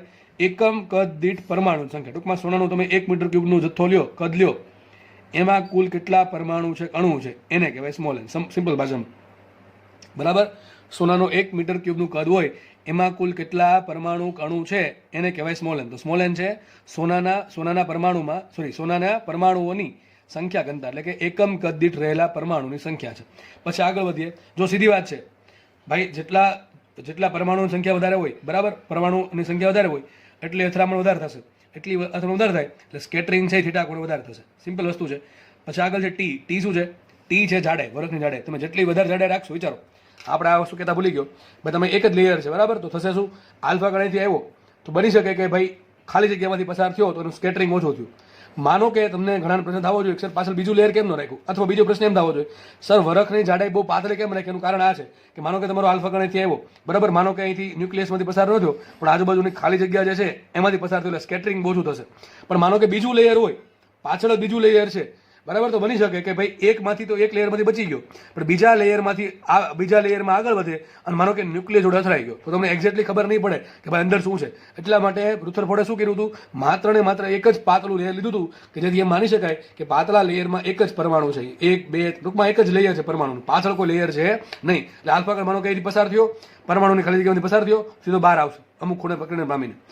ધારો કે ડાયરેક્ટલી એનો હેડ ઓન સંગાત થયો, ડાયરેક્ટલી કોના જોડે પેલા આલ્ફા ન્યુક્લિયસ જોડે સંઘાત થયો તો બની શકે પાછળ 180 ડિગ્રી ખૂણે જાય અથવા મોટા ખૂણે પકડીને પામે. એટલા માટે એને એક લેયર લીધું હતું. તો વિચારો જેટલી જાડાઈ તમે વધારે રાખો એમ કેવું થાય? પકડીને વધારે થાય એટલે એની સંખ્યા કેવી આવશે? વધારે આવશે. સમજ પડે કે નહીં? તો સૂત્ર આ પ્રમાણે બનાવેલું છે આખું. બહુ ડિટેલમાં જાવ નથી, આપણે જેટલું જરૂર છે એટલું કહું છું. આગળ છે ઝેડ. ઝેડ છે પરમાણુ ક્રમાંક. ટી શું છે? ટી છે સોનાના વરખની જાડાઈ. તમે કેટલું જાડું વરખ લ્યો છો, બરાબર. એ ઝેડ છે પરમાણુ ક્રમાંક. ઈ તો ખબર જ છે આપણને, બરાબર. ઈ શું છે? મૂળભૂત વિદ્યુત ભાર 1.6 × 10⁻19 કુલમ. એમ શું છે? એમ છે આલ્ફા કણનું દળ. એ લખ્યું છે એમ આલ્ફા કણનું દળ છે. અને વી શું છે? વી છે આલ્ફા કણનો વેગ. વી શું છે? આલ્ફા કણનો વેગ, બરાબર છે. આગળ છે કેપિટલ એન. મેં પેલા કીધું કેપિટલ એન શું છે? થીટા ખૂણે પ્રકરણ પામતા આલ્ફા કણની સંખ્યા. હવે આ સૂત્ર આપણે કઈ ઓખવાની કે યાદ રાખવાની જરૂર છે નહીં. આમાંથી અમુક પદ યાદ રાખી લેવા. જેમ કે જો માનો કે સોનુની જગ્યાએ તમે બીજો કોઈ શું કહેવાય યુઝ કરો, બરાબર, તો પછી સીધી વાત છે દરેક પરમાણુની ન્યુક્લિયસની જે સાઇઝ છે સરખી હોય નહીં અને દરેકમાં ન્યુક્લિયસમાં પ્રોટોન અને ન્યુટ્રોનની સંખ્યા સરખી ના હોય એટલે ઝેડ બદલી જાય. ઝેડ બદલી જાય તો શું થાય? અપાકર્ષી બળ બદલી જાય. એટલે મેં તમને પહેલાં કીધું એ પ્રમાણે અપાકર્ષી બળ બદલે એટલે કે અલગ અલગ ખૂણે પકડીને થાય, એની સંખ્યા વધઘટ થાય. એટલે એક વસ્તુ બાકી કે ઝેડ શું કામ આવ્યું? ઝેડ આવ્યું એટલે ન્યુક્લિયસ પર ડિપેન્ડ કરે. આ જે આપાત કોણ જે આપાત જે આલ્ફા કણ છે એમાંથી થીટા ખૂણે કેટલા સ્કેટરિંગ પામે છે એનો આધાર ઝેડ પર પણ છે. એક તો ઝેડ પર ડિપેન્ડ કરે, બરાબર. બીજું કોના પર ડિપેન્ડ કરે? કેટલી સંખ્યા ઘનતા છે. તો કે સંખ્યા ઘનતા કોના પર ડિપેન્ડ કરે? આપેલ ન્યુક્લિયસ અથવા આપેલ પરમાણુ કે તત્વનો જેના પર ડિપેન્ડ કરે. ટી તો આપણા હાથમાં હોય કેટલું જાડું વરખ રાખવું, બરાબર છે. તો મોસ્ટલી આમ યાદ રાખો, જો N0 આપણા હાથમાં છે, બરાબર, ટૂંકમાં કેટલા આલ્ફા કોણ આપાત કરો તો સાઈડમાં રાખવું. ઈ તો એક તો ઈ ફિક્સ થઈ ગયું, એમ છે આલ્ફા કણનું દળ એ પણ ફિક્સ થઈ ગયું, અને વી ધારો કે વી છે એ પણ ફિક્સ કરી દઈએ. ખાલી 3 વસ્તુ વધશે, 4 વસ્તુ. તો N વધશે, ટી વધશે, ઝેડ વધશે અને 1/sin⁴θ/2, બરાબર છે. તમારે શું કરવાનું? sin⁴2 ની 4 ઘાત. શું થશે? sin⁴2 ની 4 ઘાત. આપણે કહે ને sin²θ, એમ કહેવાય sin⁴θ/2, બરાબર છે. ઓકે, ચલો આને આમ પણ લખાવો ભાઈ, ઘણાને મનમાં ન ખબર પડે શું લખ્યું છે, ખાસ નીટ વાળાને આને આમ લખાય sin⁴2 ની 4 ઘાત. આ પ્રમાણે છે, બરાબર. 4 ઘાત છે એટલે sin⁴2 કરો પછી 4 ઘાત કરવાની, બરાબર. તો 4 વસ્તુ પર ડિપેન્ડ કરે છે. એમાં આ વસ્તુ બહુ પૂછાય. એક તો એન છે, હવે હજી સુધી પૂછવાનું નથી પણ માનો મને એવું લાગે કે હવે પૂછાય છે, કારણ કે લાસ્ટ યર આલેખ પૂછી નાખ્યો તો કંઈક આવું પૂછે કે ભાઈ N is proportional to sine ની શું ડિપેન્ડ કરે, બરાબર. તો આવું આવશે N is proportional two 1/n⁴θ/2. હવે 1/sin⁴ શું કહેવાય? કોસેક થીટા, બરાબર. તો આમ પણ લખાય. એક તો એન પર ડિપેન્ડ કરે, એક ઝેડ પર ડિપેન્ડ કરે, ટી પર ડિપેન્ડ કરે, અને 1/sin⁴θ/2 ને શું કહેવાય? cos²4θ/2, બરાબર. Sorry cosec². શું થશે? cosec²cosec⁴θ/2. અથવા આને આમ ન ફાવે આમ લખી નાખો, કોસેક જે પણ ખૂણો આવ્યો θ/2 કરો, જે જવાબ આવે એની 4 ઘાત કરો. સિમ્પલ મિનિંગ આમ થાય, બરાબર. આમ લખો કે આમ લખો, બે સરખું જ છે. આપણે આવું નથી cosec⁴θ/2 ની 4 ઘાત, આમ નથી. થીટા ઉપર 4 ઘાત નથી, બરાબર છે. એ જે જવાબ આવે એની પર 4 ઘાત છે, એટલા માટે કોસેક ઉપર 4 ઘાત કરી દીધી. સમજ પડે કે નહીં પડે? આટલી વસ્તુ છે. હવે જો એન જેટલું વધારે એટલું એની સંખ્યા વધારે, ઝેડ વધારે. જો મતલબ તમને આ પ્રશ્ન પૂછી શકે કે એક તમે સોનાનું લીધું, બરાબર, સોના માટે ઝેડ આઈ થિંક લગભગ 79 છે, અને કોઈ બીજું તત્વ લઈ લીધું ઝેડ બરાબર એના માટે ધારો કે છે 100, બરાબર. તો તમને પૂછે N1/N2 શોધો, ટૂંકમાં શું લખવાનું? n∝2z. બાકી બધી વસ્તુ સરખી હોય તો N∝2z આવે, n∝2 સ્મોલ n આવે, એન પ્રપોઝલ ટુ ઝેડ આવે, એન પ્રપોઝનલ ટુ ટી આવે. ટૂંકમાં તમે જેટલી જાડાઈ લેશો વરખની એટલા એક જ ખૂણે પ્રકીર્ણન પામતા સંખ્યા છે એ વધશે. તમને પૂછે કે ભાઈ સોનાના વરખની જાડાઈ પહેલાં ધારો કે 1 માઇક્રોમીટર છે, હવે ધારો કે જાડાઈ છે 5 માઇક્રોમીટર કરી દેવામાં આવે તો કોઈ એક જ ખૂણે પ્રકીર્ણન પામતા કણોની સંખ્યા કેટલા ગણી થાય? 5 ગણી. કારણ શું? એન પ્રપોઝલ ટી છે. તો જો દાખલા નથી ગણાવતો પણ તમને સમજાવી દઉં છું, દાખલા કઈ રીતે પૂછાઈ શકે, બરાબર. અને મને એવું લાગે કે મોટા ભાગે આવું પૂછશે હવે કે ભાઈ એન પ્રપોઝલ ટુ 1/sin⁴ θ/2 આવું પૂછી શકે, આવું પૂછી શકે. યાદ રાખજો ભાઈ, બરાબર છે. હજુ સુધી પૂછાયું નથી પણ હવે પૂછી શકે. ઓકે, કારણ કે લાસ્ટ યર આમાંથી એક પ્રશ્ન પૂછવાનો હતો. મોટા ભાગે આ ચેપ્ટરમાંથી જે પ્રશ્ન પૂછે છે એ જે બોરનો અધિતર્ક છે એમાંથી, અને જે પેલી લાયમન, બામર, પાશ્યોન, બ્રેકેટ ને ફંડ, આ જે 5-6 શ્રેણીઓ છે એ, અને હાઇડ્રોજન વર્ણપટ જે છે એમાંથી પ્રશ્ન પૂછાતા આવ્યા છે. પણ લાસ્ટ યર આમાંથી એક આલેખ પૂછવાનો હતો, એટલે બની શકે કે ભાઈ નેક્સ્ટ યર પણ આમાંથી પ્રશ્ન પૂછાય, બરાબર, બની શકે ભાઈ, બરાબર છે. તો આ વસ્તુ ખાસ યાદ રાખવી. ખાસ યાદ રાખજો, કોસેક θ/2 ની 4 ઘાત, કોસેક θ/2 ની 4 ઘાત પર ડિપેન્ડ કરે છે, અથવા સાઇન θ/2 ની 4 ઘાત પર એન ડિપેન્ડ કરે છે. સમજ પડે કે ન પડે? સિમ્પલ વસ્તુ છે, બરાબર છે. તો તમે જુઓ અહીં વિચારો, થીટા જેમ જેમ વધે, બરાબર, થીટા જેમ જેમ વધે એમ θ/2 વધે. હવે આપણે ખબર છે જેમ ખૂણો મોટો એમ સાઇન મોટું, બરાબર છે. તો વિચારો, જેમ ખૂણો મોટો કરશો એમ નીચેનું પદ વધતું જશે, એન ઘટતા જશે. આપણે હમણાં જોયું હતું કે ભાઈ મોટા ખૂણે પ્રકીર્ણન પામતા આલ્ફા કણની સંખ્યા કેવી હોય? ઓછી હોય. મોટા ખૂણે પ્રકીર્ણન પામતા આલ્ફા કણની સંખ્યા ઓછી હશે, બહુ ઓછી સંખ્યા હશે, બરાબર છે. ઓકે, ચલો, તો આ થિયરી યાર આટલી સમજાઈ ગઈ તમને? આ આખું શું ભણ્યા આપણે? હજી જસ્ટ આપણે રુથરફોર્ડનો એક્સપેરિમેન્ટ જ ભણ્યા છે. હવે આપણે આગળ વધીએ, બરાબર. એક જ દાખલો સોલ્વ કરી નાખીએ આનો, બરાબર. ઓકે, ચલો, માનો કે તમે એક્ઝામ આપવા ગયા અને આવો દાખલો કે તમને આવી રકમ તમને તમારા પેપરમાં જોવા મળી, તો તમને દાખલો આવડી જ જવો જોઈએ, કારણ કે મેં તમને કરાવ્યું છે, બરાબર, હવે છે સમજાવ્યું છે. બાકી આ વસ્તુ જે 40 મિનિટ ચાલીને 10 મિનિટમાં પતી શકે, આ જ વસ્તુ 10 મિનિટમાં આરામથી પતી શકે. ઓકે, પણ આ લાંબા સમય સુધી યાદ રહી તમને એટલા માટે થોડુંક ખેંચીને ભણાવું છું, બરાબર. તો શું રકમ છે? આલ્ફા કોણના પ્રકીર્ણનના પ્રયોગમાં 60 ડિગ્રીના ખૂણે વિચલન એટલે કે પ્રકીર્ણન પામતા કોણની સંખ્યા 1000 છે, 10,000 છે. આપણે એવું કીધું છે કે થીટા બરાબર 60 ડિગ્રી છે ત્યારે એન કેટલા છે? એન છે 10 ની 4 ઘાત, બરાબર. 10,000 × 10 ની 4 ઘાત, તો તમે 10,000 લખો તો ચાલશે. ઓકે, આવું આપણે રકમમાં આપ્યું છે. તો પહેલો ક્વેશ્ચન છે 90 ડિગ્રીના ખૂણે, અને બીજો ક્વેશ્ચન છે 120 ડિગ્રીના ખૂણે પ્રકીર્ણન પામતા આલ્ફા કણની સંખ્યા કેટલી? શું કહે છે?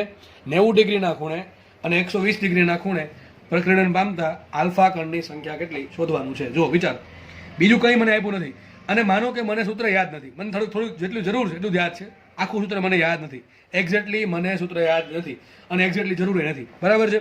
યાદ રહી તો રાખો, ના રહે તો કંઈ વાંધો નહીં, જેટલું કીધું યાદ રાખવાનું જ છે. તો આપણે હમણાં ભણ્યા હતા કે એન ને થીટા આરે શું લેવા દેવા. જો રકમ વાંચીને ખબર પડી જવી જોઈએ કે થીટાનું એનનો કંઈક સંબંધ છે. તો આપણે ખબર છે, હમણાં ભણ્યા હતા આપણે, N is proportional two 1/sin⁴ θ/2. આપણને આટલી ખબર છે. ચલો, આ જ વસ્તુ કરવાની છે. આપણને ખબર છે 60 ડિગ્રીના ખૂણે કેટલા આલ્ફા કોણ છે એ મળે છે. તો આપણે 90 ડિગ્રી માટે પૂછ્યું, 90 ડિગ્રી ધારો કે N2 કહી દો અને N1 કહી દો, લખી નાખીએ ફટાફટ. લખીએ માટે N2/N1, આપણે N2 શોધવાનું છે ને, કે 90 ડિગ્રીના ખૂણે કેટલા આલ્ફા કોણ છે એ સ્કેટર પામે અથવા પ્રકીર્ણન પામે છે. તો N2/N1 બરાબર ઊંધું આવશે ને અહીંયા, બરાબર, એ ઊંધું આવશે. શું આવશે અહીંયા? sin⁴ θ1 ભાગ્યા 2 છેદમાં sin⁴ θ2 ભાગ્યા 2, બરાબર કે નહીં? અરે ભાઈ ઊંધું છે કે નહીં? અહીંયા 1 હોય તો નીચે 1 આવશે, એ 2 તો નીચે 2, બરાબર. એ 2 ખૂણો આવ્યો અને 1 છે તો ઉપર આવશે. હવે આ તો બધાને સિમ્પલ લલ્લુ પપ્પુ ખબર પડી જવી જોઈએ, બરાબર છે. ઓકે, ચલો, જસ્ટ કિંમત મૂકી દો. θ1 શું આપણા માટે છે? θ1 છે 60 ડિગ્રી, આપણા કેસમાં θ1 60 ડિગ્રી છે. જ્યારે એના માટે N1 કેટલા છે? N1 છે 10 ની 4 ઘાત. θ2 આપણને આપેલા છે 90 ડિગ્રી, આપણે જસ્ટ N2 શોધવાના છે, બસ. N2 બરાબર કેટલા? ચલો ફટાફટ મૂકીએ કિંમત. મૂકીએ N2 ના છેદમાં N1, બરાબર. મૂકીએ કિંમત ફટાફટ. sin⁴ θ1 ઇઝ ગિવન 60 જો 16 મૂકવાના, 60/2 છે એટલે 60 ડિગ્રી ભાગ્યા 2 એમ છે ને, એટલે થશે 30 ડિગ્રી. અહીંયા ભૂલ પડી એટલે વાત પૂરી. અહીં 30 ડિગ્રી આવશે, ભાજી કહું છું, લખી દો. θ1/2 આવશે 30 ડિગ્રી અને θ2/2 આવશે 45 ડિગ્રી, બરાબર. છેદમાં શું આવશે? sin⁴ θ2/2. θ2 શું છે? 45 ડિગ્રી, સોરી, θ2 છે 90 ડિગ્રી, એના ભાગ્યા 2 45, તો આવશે 45 ડિગ્રી. ડાયરેક્ટ મૂકી દઈએ આપણે. આગળ વધીએ માટે મૂકશું N2/N1 ઇઝ ઇક્વલ ટુ, જો sin 30 ને પેલા સાઈન 30 કરવાનો પછી 4 ઘાત કરો. ચલો નો ભાત કરી દો સાઈન 30. હવે સાઈન 30 ની કિંમત હોય 1/2. હવે એનું આવડતું હોય બરાબર તો રહેવા દેવું પડે બધું.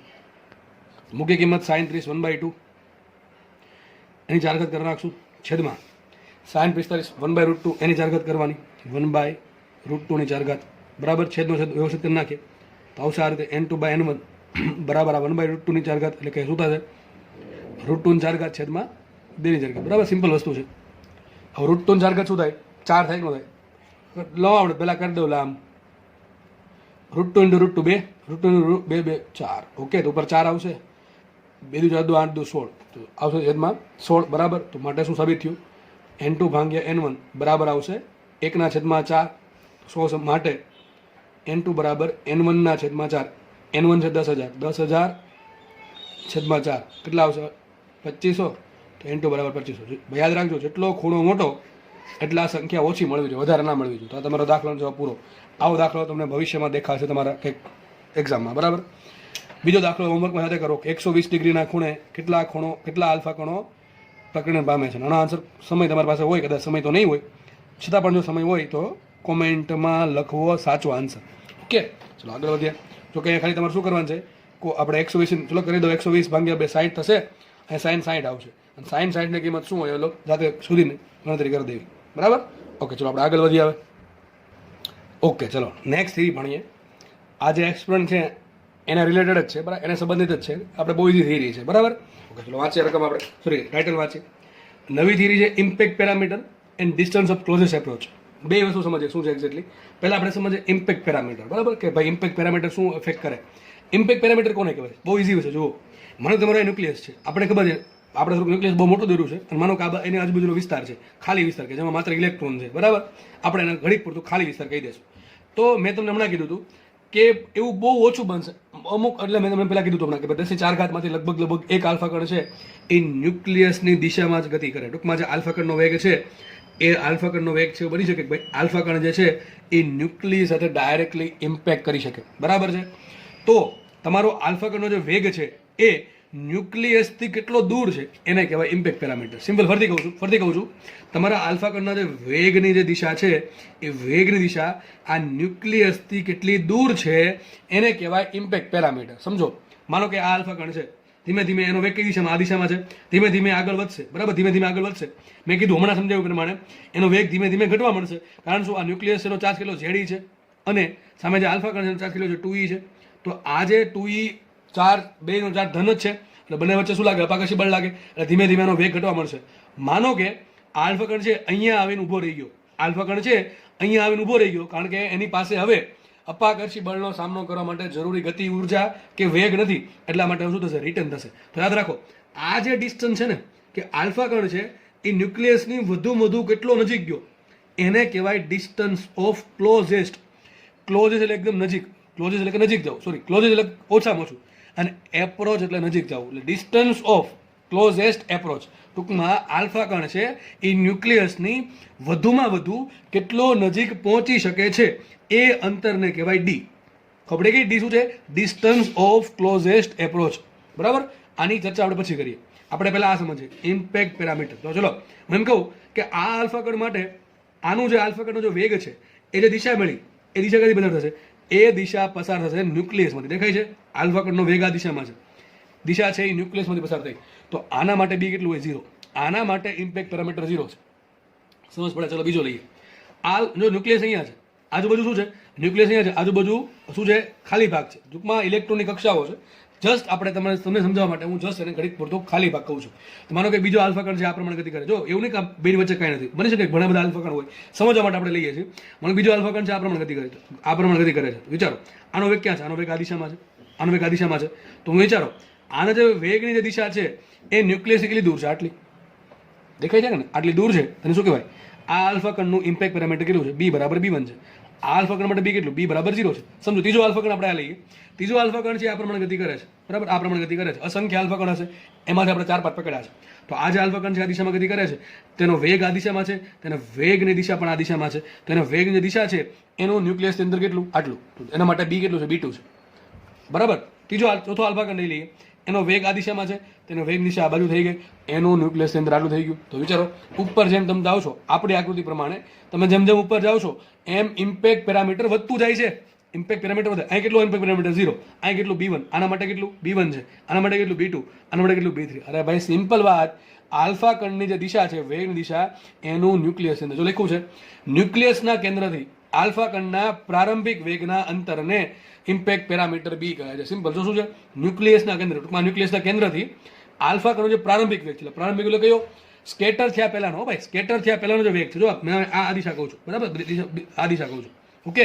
સ્કેટર થયા પહેલાના જે અંતર જે છે, સ્કેટર થયા પહેલા જે વેગની જે દિશા છે, એનું ન્યુક્લિયસના કેન્દ્રથી અંતર. સિમ્પલ ભાષા છે, બરાબર છે, ઓકે. ચલો સર આ શું કામ ભણીએ છીએ, એનું બહુ કામ છે એટલા માટે. મને એમ કહો, આ જે આલ્ફા કણ છે એના માટે B કેટલું, 0, આના માટે B 0 છે, આના માટે થીટા કેટલો છે, થીટા શું છે, પ્રકીર્ણન કોણ કેટલો, 180 ડિગ્રી. કેટલો છે, 180 ડિગ્રી. કઈ રીતે દિશા, મૂળ દિશા આ હતી, ન્યુક્લિયસ રસ્તામાં આવ્યું, એટલે ભાઈ શું કર્યો, રિટર્ન આવી ગયા, દિશા હતી, રિટર્ન આવ્યા, બે વચ્ચે ખૂણો કેટલો, 180 ડિગ્રી. તો સમજ શું પડી કે જ્યારે B ઓછું છે, B જ્યારે 0 છે, ત્યારે થીટા 180 ડિગ્રી. ચલો એની ઉપર જોઈએ, આના માટે B કેટલું છે, B બરાબર, આના માટે B 0 થી B થી થોડુંક વધારે, ધારો કે 1 સેન્ટીમીટર, 2 સેન્ટીમીટર, સોરી સેન્ટીમીટર નહીં, માઇક્રોમીટરમાં હશે, જસ્ટ સ્લીપ ઓફ ટાઈમ, બરાબર. માનો કે આના માટે B કે સમથિંગ B1 છે. થશે એવું કે ભાઈ આ ધીમે ધીમે આગળ વધે છે. હવે એક વસ્તુ બાકી છે કે આ આલ્ફા કણની ન્યુક્લિયસ સાથે હેડ ઓન સંઘાત થશે નહીં, બરાબર છે. પણ એક વસ્તુ બાકી છે, આ આલ્ફા કણ જેમ જેમ જેમ જેમ નજીક જશે એમાં ન્યુક્લિયસ છે એના પર અપાકર્ષી બળ તો લગાડશે જ. કારણ કેટલું અપાકર્ષી બળ લગાડે, F બરાબર K Q1. Q1 શું છે, 2E આલ્ફા કણનો વિદ્યુતભાર ઇન્ટુ ન્યુક્લિયસનો ચાર્જ ZE છેદમાં બંને વચ્ચે અંતર R². આટલું બળ લગાડવાનું સ્ટાર્ટ કરશે, બરાબર. જેમ જેમ જેમ જેમ ઉપરનો આલ્ફા કણ નજીક આવશે એમ આના પર પણ અપાકર્ષી બળ તો લાગશે જ. બની શકે કે આ નજીક નજીક આવ્યો અને આ અંતરે છે એ આ દિશામાં ઝટકી ગયા. કારણ કે કારણ શું છે, જેવો અહીંયા નજીક આવશે આના પર આ દિશામાં બળ લાગશે, એટલે માટે હવે આ દિશામાં આવી ગયો. તો જો એના માટે પ્રકીર્ણન કોણ કેટલો, તો વિચારો કેટલો પ્રકીર્ણન કોણ આવશે. તો પ્રકીર્ણન કોણ કોને કહેવાય, સ્કેટરિંગ એંગલ, કે ભાઈ જે દિશા મૂળ દિશા હતી એ અને જે પરિણામી દિશા મળી બંને વચ્ચેનો ખૂણો. તો આની મૂળ દિશા કઈ હતી, આ દિશા હતી, તો આ દિશાની મૂળ દિશા હતી, એ પરિણામી કઈ દિશામાં ગયો, આ દિશામાં ગયો. તો બંને વચ્ચે ખૂણો કેટલો આવશે, થીટા 2. તો મને એમ કહો, થીટા 2 મોટો, થીટા 1 મોટો. અરે સર થીટા 1 જ મોટો, કારણ શું, થીટા 1 કેટલો છે, 180 ડિગ્રી. જો અહીંયા મેં આમ નજીક જવાનું તીર દોર્યા છે અને દૂર જવાનું તીર પણ દોરેલા છે. સામસામા તીર, સામસામા તીર શું બતાવે, આલ્ફા કોણ આમ જાય છે ને પછી પાછો રિટર્ન આવે છે. અહીંયા તીર આ પ્રમાણે, આલ્ફા કોણ આ પ્રમાણે ગયો અને અહીંથી પછી આમ ગયો, બરાબર છે, દૂર જશે. આ ખૂણો થીટા 2 છે, થીટા 1 મોટો, થીટા 2 મોટો. ચલો આગળ વધીએ. હજી ધારો કે ત્રીજો આલ્ફા કણ લઈ લે, હજી થોડો આટલો દૂર છે, તો બની શકે ધીમે ધીમે ધીમે ધીમે આગળ વધે છે. અને માનો કે આલ્ફા કણ આ પોઈન્ટ પર આવ્યો, આના પર આ દિશામાં બળ લાગ્યું ને સ્કેટર આ પ્રમાણે થઈ ગયું, તો થીટા 3 કંઈક આ રીતે આવશે. હવે થીટા 3 આ મૂળ દિશા, આ દિશા, પરિણામ દિશા આ દિશા, બંને જો ખૂણો થીટા 3 થયું, બરાબર. ચોથો આલ્ફા કણ માટે પણ એવું કંઈક છે, ધીમે ધીમે આગળ વધે છે અને થોડીક તો અસર લાગશે કોની, અપાકર્ષી બળની, એટલા માટે સ્કેટર થઈ. જો મેં તમને કીધું હતું, હું તમને કહીશ 150 ડિગ્રીના ખૂણે સ્કેટર કેમ થાય. જો કારણ આ છે, જે આલ્ફા કણ ભલે જો જે આલ્ફા કણ છે એ હેડ ઓન થશે, ટૂંકમાં જેની આલ્ફા કણની દિશા ન્યુક્લિયસની દિશામાં જ છે એનું શું થશે, હેડ ઓન સંઘાત થશે, બરાબર. સંઘાત થાય તો અથવા આ પ્રમાણે રિટર્ન આવશે 180 ડિગ્રીની ખૂણે. એની જે નજીકના ઉપરના જે આલ્ફા કણ છે એનું ન્યુક્લિયસ સાથે હેડ ઓન નહીં થાય, પણ અપાકર્ષી બળ તો ખતરનાક લાગશે, એટલા માટે 180 ડિગ્રીના ખૂણે રિટર્ન નહીં જાય, 180 કરતાં ઓછા ખૂણે 170, 160, 150 એ પ્રમાણે ખૂણે રિટર્ન થશે. પણ આવા આલ્ફા કણની સંખ્યા બહુ ઓછી, આપણે ઓલરેડી સમજી ચૂક્યા છીએ, બરાબર છે. તો આના પરથી મેન પૂછાઈશું, આવું પૂછાય જો કે જેમ જેમ B વધારે, જો જેમ આપણે જેમ ઉપર જઈએ છીએ B વધતું જાય છે, જેમ જેમ B વધતું જાય એમ થીટા ઘટતો જાય છે. ટૂંકમાં ન્યુક્લિયસની જે સિમ્પલ વાત છે, ન્યુક્લિયસથી જે દૂરના આલ્ફા કણ હોય એના માટે B કેવું હોય, વધારે હોય, એના માટે B વધારે, એનો પ્રકીર્ણન કોણ કેવો, ઓછો. કારણ કે ન્યુક્લિયસની જે સંગતમાં આવશે, ન્યુક્લિયસની જે આજુબાજુ આવશે એનો પ્રકીર્ણન કોણ મોટો હશે, 180 જેટલો અથવા એનાથી ઓછો નજીકમાં એમ. બાકીના જે દૂર છે એના પર અપાકર્ષી બળની અસર ઓછી થાય એટલે એનો પ્રકીર્ણન કોણ ઓછો. બસ આ સમજાવવાનું હતું કે જેમ B શું છે, ઇમ્પેક્ટ પેરામીટર. તમને પ્રશ્ન પૂછાય કે આ રુથરફોર્ડના આલ્ફા પ્રકીર્ણનના પ્રયોગમાં જેમ ઇમ્પેક્ટ પેરામીટર વધે તેમ પ્રકીર્ણન કોણ ઘટે, તેમ એ પ્રકીર્ણન કોણ ઘટશે. લખ્યું છે B1 કરતાં B2 મોટું, B2 કરતાં B3 મોટું. જો B1, B2 અને B3 સૌથી મોટું છે તો સામે ઊંધું છે. થીટા 1 મોટા છે, થીટા 1 આપણે આ થીટા 1 છે, જસ્ટ તમે સમજો તો લખી દઉં, થીટા 2, થીટા 3, થીટા 4, કઈ વાંધો નહીં. ચલો જેમ B1, B2, B3 વધારે, ટૂંકમાં આ જ વસ્તુ મેન છે કે જેમ જેમ B વધે છે થીટા ઘટતો જશે, બરાબર છે. અને આ પણ મહત્વનું છે કે B બરાબર 0 હશે, ટૂંકમાં હેડ ઓન થશે, ત્યાં થીટા બરાબર 180 ડિગ્રી છે. તમને પ્રશ્ન પૂછાય કે ઇમ્પેક્ટ પેરામીટર 0 હોય ત્યાં પ્રકીર્ણન કોણ કેટલો મળે, 180 ડિગ્રી જેટલો મળે. ખબર પડી ગઈ. નેક્સ્ટ થિયરી છે ડિસ્ટન્સ ઓફ ક્લોઝેસ એપ્રોચ. ચલો સમજાઈ ગયું છે ડિસ્ટન્સ ઓફ ક્લોઝેસ એપ્રોચ કે જે આલ્ફા કણ જે છે એના જે વેગની દિશા જે છે એ ન્યુક્લિયસના કેન્દ્રની દિશામાં જ હોય, એટલે કે જેના માટે ઇમ્પેક્ટ પેરામીટર બી બરાબર 0 હોય એવો આલ્ફા કણ છે એ ધીમે ધીમે આગળ વધશે, એના પર પ્રબળ અપાકર્ષણ બળ લાગશે, જેમ જેમ જેમ આગળ જશે ન્યુક્લિયસ તરફ એમ એનો વેગ ઘટતો જશે, અને બની શકે કે એની પાસે સફિશિયન્ટ વેલોસિટી નથી, એટલે કોઈક અંતરે ન્યુક્લિયસથી ધારો કે ડી જેટલા અંતરે આવીને એ અમુક સમય માટે, સૂક્ષ્મ સમય માટે, ફ્રેક્શન ઓફ સેકન્ડ માટે એ સ્થિર થઈ ગયો. તો આ જે અંતર છે એને કહેવાય ડિસ્ટન્સ ઓફ ક્લોઝેસ્ટ એપ્રોચ. ભાઈ ગોખોને સમજો, ક્લોઝેસ્ટ એટલે નજીક જવું, એપ્રોચ એટલે કે કેટલું, સોરી, એપ્રોચ એટલે કે નજીક જવું. ટૂંકમાં એપ્રોચ આપણે કહે ને કે ભાઈ ટ્રેન છે એ સ્ટેશન એપ્રોચ કરે છે, બરાબર. એપ્રોચ એટલે નજીક જવું, નજીક આવે છે. ક્લોઝેસ્ટ એટલે વધુ વધુ કેટલું નજીક જઈ શકે, ક્લોઝેસ્ટ, બરાબર. સુપરલેટિવ ડિગ્રી ઇંગ્લિશમાં ભણતા હશો તમે, બરાબર. તો ક્લોઝેસ્ટ એટલે શું થાય, વધુ કેટલું નજીક જવું, ટૂંકમાં વધુ આલ્ફા કણ છે આટલો નજીક આવી શકે. કોના પર ડિપેન્ડ કરે વિચારો, કોના પર ડિપેન્ડ કરશે? ડી ડિપેન્ડ કરશે કોના પર? આલ્ફા કણના વેગ પર. અરે ભાઈ વિચારો ને, જેટલો આલ્ફા કણનો વેગ વધારે હશે એમ વધારે નજીક જશે, જેટલો આલ્ફા કણનો વેગ ઓછો એમ વધારે દૂર રહેશે. તો વેગ વધારે એમ ડી ઓછું, સમજ પડે? જેટલો વેગ વધારે એટલું વધારે નજીક જાય, ડી ઓછું આવે. જેટલો વેગ ઓછો એટલું ડી વધારે. સમજ પડે કે ન? આનું ફોર્મ્યુલા આપણે આગળના પેજમાં તારવેલું છે, બરાબર. સમજીએ ફટાફટ. તો આની તમને ઇમ્પેક્ટ પેરામીટર અને ડિસ્ટન્સ ઓફ ક્લોઝેજ એપ્રોચ સમજાઈ ગયું છે. ઓકે, ચલો આગળ વધીએ. હવે આ જે ડિસ્ટન્સ ઓફ ક્લોઝેજ એપ્રોચ છે એના દાખલા પૂછાય છે, બરાબર. ઘણા દાખલા પૂછાય છે, આપણે સમજીએ દાખલા કઈ રીતે પૂછાય છે, બરાબર. માનો કે આપણે આ સમજીએ કે ભાઈ આ આલ્ફા કણ છે, ઘણો દૂર છે, આલ્ફા કણ ઘણો દૂર છે, એની પાસે વેગ v છે. શરૂઆતમાં આલ્ફા કણ પાસે વેગ v છે અને ઘણો દૂર છે, બરાબર છે. વિચારો, મારે હવે શોધવું એ છે કે કેટલો નજીક જઈ શકે. ટૂંકમાં એના માટે ડી શું હોઈ શકે, ડીની કિંમત મારે શોધવી છે. તો કંઈ નહીં, આપણે યુઝ કરશું ઉર્જા સંરક્ષણ, કે ભાઈ આલ્ફા કણ જ્યારે દૂર હોય ત્યારે એની ગતિ ઉર્જા કેટલી, સોરી એની પાસે કુલ ઉર્જા કેટલી, અને આલ્ફા કણ જ્યારે નજીક આવી ગયું એકદમ કેટલા અંતરે, ડી અંતરે, ત્યારે એની કુલ ઉર્જા કેટલી. બંને કુલ ઉર્જા કેવી સરખી દો, કારણ કે ઉર્જા સંરક્ષણ નિયમ શું કહે છે, કુલ ઉર્જા અચળ રહે છે, બરાબર. તો ખૂબ દૂરના અંતરે આલ્ફા કણની કુલ ઉર્જા અને ડી અંતરે આલ્ફા કણની કુલ ઉર્જા કેવી અચળ હોય. તો ખૂબ દૂરના અંતરે કુલ ઉર્જામાં બે ઉર્જા હશે, ગતિ ઉર્જા પ્લસ સ્થિતિ ઉર્જા, અને ડી અંતરે એની પાસે બે ઉર્જા હશે, ગતિ ઉર્જા પ્લસ સ્થિતિ ઉર્જા. તો સમજો, ખૂબ આલ્ફા કણ દૂર હોય ગતિ ઉર્જા કેટલી, આલ્ફા કણ જ્યારે દૂર છે તેનો વેગ કેવો હશે, મહત્તમ હશે, મેક્સિમમ. કે જેમ જેમ નજીક આવશે વેગ ઘટતો જશે. જો દૂર હશે ત્યારે વેગ કેટલો હશે, ધારો કે v મેક્સિમમ છે તો એનો વેગ દૂરના અંતરે કેટલો હશે, v, ધારો કે v છે તો એની ગતિ ઉર્જા કેટલી હશે, હાફ mv². ખૂબ દૂરના અંતરે આલ્ફા કણનો વેગ મહત્તમ હોય તેની ગતિ ઉર્જા મહત્તમ હશે. કેટલી ગતિ ઉર્જા હશે, હાફ mv², બરાબર છે. અને માનો કે ખૂબ દૂર છે તો ખૂબ દૂરના અંતરે આલ્ફા કણની સ્થિતિ ઉર્જા કેટલી, તમને ચેપ્ટર નંબર 2 માં ભણાવ્યું છે કે એક વિદ્યુતભાર q1 છે, એક વિદ્યુતભાર q2 છે, બંને વચ્ચે અંતર r છે, તો બંને વચ્ચે સ્થિતિ ઉર્જા કેટલી હોય, k q1 q2 બાય. હવે આ ક્યાંથી એવું, ચેપ્ટર નંબર 2 જોઈ લેવું. સ્થિતિ ઉર્જા આટલી છે. વિચારો, આ એક ન્યુક્લિયસ છે, બરાબર. એક ન્યુક્લિયસ વિદ્યુતભાર છે, ઝેડ વિદ્યુતભાર, અને આલ્ફા કણ શરૂઆતમાં અહીંયા 2e જેટલો વિદ્યુતભાર ધરાવે છે. આલ્ફા કણ શરૂઆતમાં તો ઘણો દૂર છે, બરાબર છે. તો બંને વચ્ચે સ્થિતિ ઉર્જા કેટલી આવે, k into Z into 2e છેદમાં અંતર મેં ઇન્ફિનિટી લખ્યું છે તમને સમજાવવા માટે. હકીકત અંતર કેટલું હશે, બહુ દૂર છે, ઘણું બધું મોટું અંતર આવશે, અંતર બહુ મોટું આવશે એટલે આનો આન્સર બહુ ઓછો હશે. ગતિ ઉર્જાની સરખામણીમાં સ્થિતિ ઉર્જા ઘણી ઓછી હશે. ફરીથી કહી દઉં, ગતિ ઉર્જાની સરખામણીમાં અંતર બહુ મોટું છે, બરાબર. એટલે ગતિ ઉર્જાની સરખામણીમાં સ્થિતિ ઉર્જા બહુ ઓછી આવશે, એટલે આપણે સ્થિતિ ઉર્જા લગભગ 0 લઈ લઈએ કોની સરખામણીમાં, ગતિ ઉર્જા. કારણ શું, અરે ભાઈ ખૂબ દૂર છે એટલા માટે, બરાબર છે. અને ભાઈ અહીંયા ઈ આવે છે, ઈ ઇન્ટુ e². ઈની કિંમત કેટલી હોય, 10⁻19 ઘાત, 1.6 10⁻19. એનો પાછો વર્ક કરો એટલે ઘણો ઓછો આન્સર આવે, પછી અંતરે મોટું છે. એટલે ગતિ ઉર્જાની સરખામણીમાં આ કિંમત બહુ નાની આવશે, બરાબર. એટલે આપણે એને ઘડીક પૂરતી અવગણી નાખી. સમજ પડી ગઈ? હવે જેમ જેમ જેમ જેમ આલ્ફા કણ નજીક આવશે એનો વેગ ઘટતો ગયો, ગતિ ઉર્જા ઘટી ગઈ. ધારો કે આ પોઈન્ટ પર આવી ગયો. હવે આ પોઈન્ટ પાસે આલ્ફા કણની ગતિ ઉર્જા કેટલી છે, 0. કેટલી છે ગતિ ઉર્જા, 0, કારણ કે એનો વેગ કેટલો થઈ ગયો, 0. મૂકી દીધું 0, બરાબર. 0 મૂકી દીધું. પણ આ સ્થાને એની સ્થિતિ ઉર્જા 0 નહીં હોય, બરાબર. કેટલી સ્થિતિ ઉર્જા હશે, k into q1 into q2 છેદમાં અંતર d. તો મૂક્યું છે k, q1 મૂકા આલ્ફા કણનો વિદ્યુતભાર 2e ઇન્ટુ q2 મૂકા ન્યુક્લિયસ વિદ્યુતભાર z છેદમાં અંતર d. જો આ 0 કાઢી નાખે ઘડી તો શું સાબિત થયું, half mv² is equal to k into 2z into e² by d, બરાબર કે નહીં. 2 into z into e² by d. તો d ને આપણે d શોધવાનું છે, distance of closest approach. d ને કરતા બનાવો તો d બરાબર શું આવશે, સિમ્પલ સૂત્ર બની ગયું, d બરાબર 2 દુ 4 4k e² z by m v². સમજ પડે કે ન પડે? મેં તો પહેલા કીધું હતું કે ભાઈ જેટલો d છે, ઓકે ચલો એક ભૂલ મને લાગે છે અહીંયા, v² છેદમાં આવશે, બરાબર કે નહીં? કેમ ખબર પડે?